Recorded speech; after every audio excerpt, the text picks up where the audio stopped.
నిజమే, కేసీఆర్ గారి ఆదేశాల మేరకు మేమందరం పోయినాం, చూసినాం, అడిగినాం, ప్రభుత్వాన్ని మంచిగా విజ్ఞప్తి చేసినాం.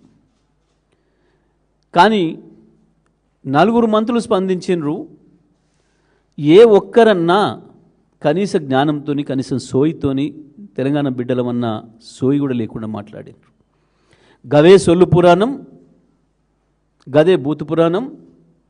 5 ఏళ్ళుగా ఏవైతే రోత మాటలు మాట్లాడుతున్నారో గవే పనికిమాలిన మాటలు తప్ప ఒక్కటి కూడా కొత్త మాట లేదు. మేము చాలా స్పష్టంగా చెప్పినాం, మీరు ఏందో కేసులు, కమిషన్లు, మీ ముండ కమిషన్లు వేసుకోండి, నడుపుకోండి, మాకు అభ్యంతరం లేదు. కానీ తెలంగాణ రైతులకు శిక్ష వేస్తామంటే చేయని పాపానికి ఇది కరెక్ట్ కాదు అనే మాట చెప్పినాం. నిజమే, ఇంకెన్ని రోజులు పడతారా పాత రోతపాట? 1,00,000 కోట్ల అవినీతి, మీ బొంద అవినీతి, ₹1,00,000 కాదు 10 రూపాయల అవినీతిని కూడా తీయలేకపోయింది. 2.5 ఏళ్ళు అయిపోయింది, 3 ఏళ్ళకి వచ్చింది. మీరు వేసిన కమిషన్నే కోర్టు చెత్తపుట్టలో పడేసింది, దాని నివేదికని. అది బంద్ చేయండి. మేము ఒకటే సూటిగా అడుగుతున్నాం, జలుబు, తలనొప్పి, ఒళ్ళు నొప్పుల నుంచి ఉపశమనం శాస్త్రీ బామ్. జలుబు, తలనొప్పి, ఒళ్ళు నొప్పుల నుండి ఉపశమనం శాస్త్రీ బామ్ ఇప్పుడు ₹5 ప్యాక్లో కూడా. కన్నెపల్లి పంప్ హౌజ్ను ప్రారంభం చేస్తే నీళ్లు మొత్తం తెలంగాణలో 7 జిల్లాలకు బ్రహ్మాండంగా నీళ్ళు ఇవ్వచ్చు, సస్యశ్యామలం చేయొచ్చు. ఆ సూపర్ ఎల్నినో ప్రమాదం నుంచి తెలంగాణ రైతాంగాన్ని రక్షించుకోవచ్చు. కేసీఆర్ గారు ఆ ప్రాజెక్ట్ కట్టిందే దీని కొరకు. కేసీఆర్ గారు కాళేశ్వరం ప్రాజెక్టుని కట్టిందే ఈ కరువు పరిస్థితులు వచ్చినప్పుడు రక్షించుకోవడానికి, ప్రజల్ని కాపాడుకోవడానికి, రైతాంగాన్ని కాపాడుకోవడానికి, తెలంగాణ భూముల్ని కరువు కోరల నుంచి బయటపడించుకోవడం కొరకు. ఇవాళ దాని అవసరం తప్పకుండా ఉన్నది. ఇవాళ నిజామాబాద్ కావచ్చు, కరీంనగర్ కావచ్చు, వరంగల్ కావచ్చు, నల్గొండ కావచ్చు, మెదక్ కావచ్చు, గతంలో ఎన్నడూ చుక్క నీరు చూడని ప్రాంతాలు. మెదక్ జిల్లా కావచ్చు, నల్గొండ జిల్లాలోని ఆలేరు, భువనగిరిలు, సూర్యాపేట, తుంగతుర్తి, కోదాడ నియోజకవర్గాలు కావచ్చు, కరీంనగర్లో కూడా అనేక ప్రాంతాలు. ఇవాళ గోదావరి ప్రాంతం కాకుండా ఇతర ప్రాంతంలో ఉన్న ప్రజలకు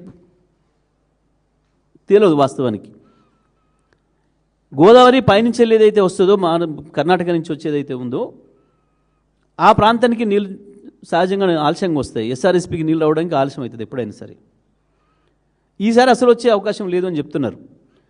మనకు ప్రాణహిత ఎప్పటికీ కూడా, దాని పేరు ప్రాణహిత ఏదైతే పెట్టిరో నిజంగా కూడా అది ప్రాణహిత. అది ఎటువంటి కరువులు వచ్చినా ప్రజల్ని బతికించడానికి ఉపయోగపడే నది. అది వచ్చి కలిసిన తర్వాతనే గోదావరిలో నీళ్లు ఉంటాయి. అది వచ్చి కలిసే చోటనే కేసీఆర్ గారు ఒక స్ట్రాటజీ ప్రకారం, ఒక పథకం ప్రకారమే, ఒక విజన్ ప్రకారమే అక్కడ అది ప్రారంభం చేసిండ్రు.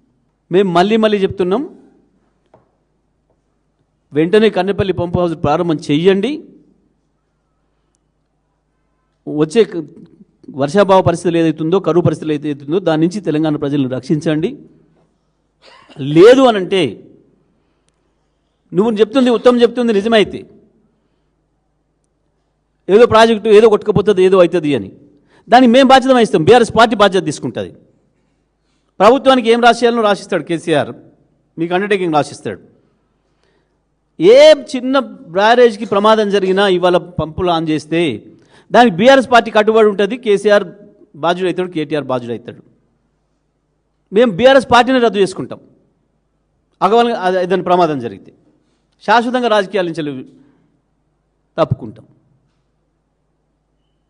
రాసియండి, ఏమి జరగదు అని మేము చెప్తున్నాం. తొమ్మిది నువ్వు ఏదైతే చెప్తున్నావో, ఎన్డీఎస్ఏ చెప్పింది, వీడు చెప్పిండు, వాడు చెప్పిండు, దయ్యం భూతం చెప్పిందని భయపెట్టిస్తున్నావో ఇవి పూర్తిగా అబద్ధాలు. ఎన్డీఎస్ఏ ఎక్కడ చెప్పలే, అసలు ఎన్డీఎస్ఏకి సంబంధం లేదు. మన ప్రాజెక్టుల మెయింటెనెన్స్కి సంబంధించి ఎన్డీఎస్ఏ పాత్ర లేనే లేదు.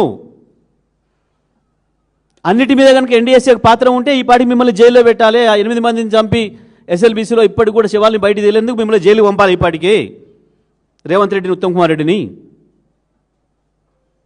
ఎక్కడ కూడా లేదు, ఎన్డీఎస్ఏ పాత్ర ఉండదు.